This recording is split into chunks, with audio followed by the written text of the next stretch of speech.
Venezuela's opposition on Monday ruled out returning to Vatican-led talks with President Nicolas Maduro's government unless it makes major concessions amid a crushing economic crisis and bitter political standoff. The opposition Democratic Unity Coalition blames Maduro for the OPEC nations' shrinking and dysfunctional economy and wants to bring forward the next presidential vote, due in late 2018. However, Maduro, 54, the self-declared son of late socialist leader Hugo Chavez, accuses the opposition of seeking a coup and sabotaging the economy to undermine him. A Papal envoy, South American bloc Unasur and former heads of government from Spain, Panama and the Dominican Republic brought the feuding sides together at the end of October. But the opposition walked out earlier this month, saying officials were reneging on accords to allow humanitarian aid, reform the National Election Board, free jailed activists and restore the National Assembly's powers. If these demands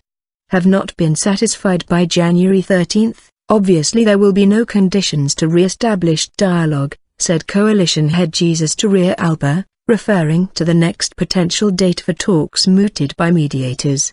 They are mocking the Venezuelan people and the international community, he told reporters. Maduro, whose popularity has hit its lowest level of under 20%, according to pollster data accuses, said his team would be ready for January 13 talks come what may. I want to affirm to Pope Francis my commitment to dialogue, peace and the Word of God, he told a radio show. If not talking means Torrealba is going to take up arms and call for an intervention in Venezuela, he will never achieve it. Opposition leaders say the coalition needs a relaunch in the new year after the dialogue stalled momentum from large street protests and a symbolic trial of Maduro in the assembly.